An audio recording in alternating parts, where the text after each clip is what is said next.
Hey everyone, Ben here, and I've been playing F1 25 for a week, and I have to say it's left me surprised.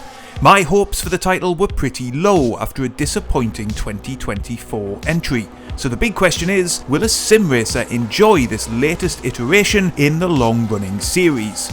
Let's find out. As mentioned, last year's installment had its fair share of issues. The revamped handling model felt off from the get-go, and the number of improvements across the game as a whole felt fairly limited. In that context, it's definitely something of a surprise to see F1 25 deliver improvements in almost every area. The handling model no longer feels excessively twitchy or downright odd, the AI is much more entertaining and enjoyable to race, new game modes feel more fleshed out, and there's even been a graphical upgrade as well. Let's talk about the handling and the force feedback first. Now, compared to a thoroughbred sim, F1 25 can't really compete, nor is it necessarily trying to. The game has a much wider audience to appeal to, and controls need to work across gamepads and wheels. But this year, everything feels pretty intuitive and easy enough to get to grips with. It's believable and authentic enough, but will never blow you away with the depth or accuracy of force feedback. There are moments when racing where this has struck me as somewhat underwhelming. You're tearing through a street circuit, wheels close to the wall, and yet the experience in your hands is somewhat tame. You'd expect a more raw and exhilarating experience from such incredible Formula One machinery. There are also times where judging when the car is going to lose grip remains a bit of a guess, a function of not quite having the level of feel that more sophisticated sims allow. On the other hand, the handling and force feedback is serviceable enough so that when you're engaging in a long race, in battle with AI opponents, the car does what you want it to do, and the laps absolutely fly by. We've also seen the addition of LiDAR scanning for a handful of tracks in this year's title, increasing the authenticity of these circuits and providing a bit more of a realistic feel when you race there. I'm happy to report that after a week or so of playtime, I'm really enjoying driving in F1 25. It's never going to be a thoroughbred sim, but there's lots here that I think sim racers will enjoy. The real magic of F1 25 exists not in the handling model, physics or force feedback though.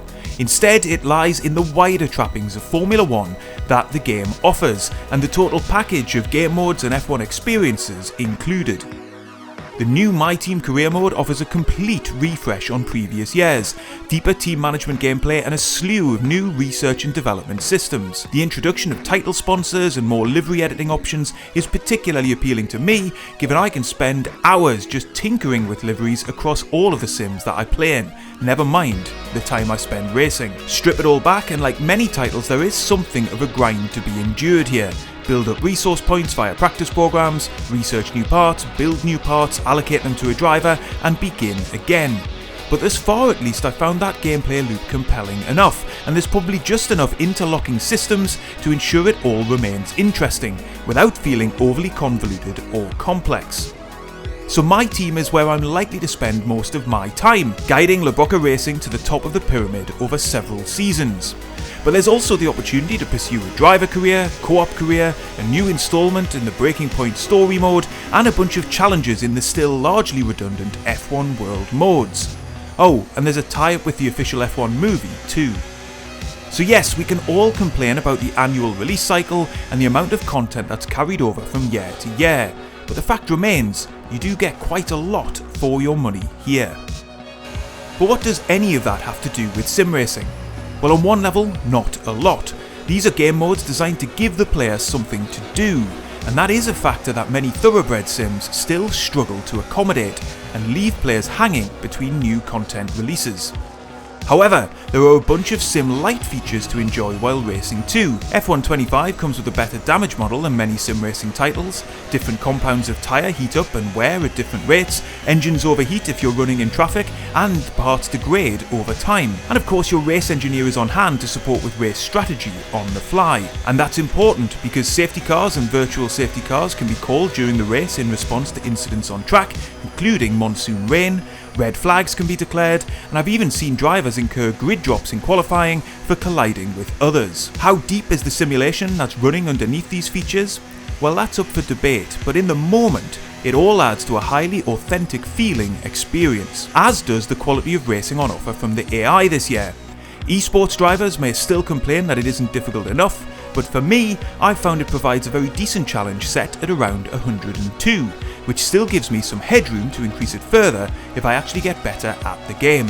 Now, I'd also love to indulge in some online racing in F1 25, but I'll be honest, my experience in the past has not been great when it comes to driving standards.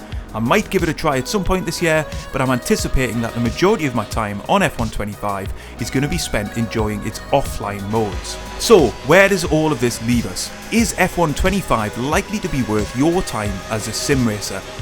Believe me, I came into this year's game cycle feeling pretty cynical about the series and with low expectations. But my feeling now is the core sim mechanics of the title work well enough to allow me to enjoy the wider package that the game has to offer. F1 25 will never compete on its pure simulation credentials, but they're serviceable, and it does offer one of, if not the most comprehensive racing game packages out there. If you're a fan of F1 or sim-like racing games generally, then I think it's well worth a look. It does enough to merit a place in your library alongside more hardcore and sophisticated sims.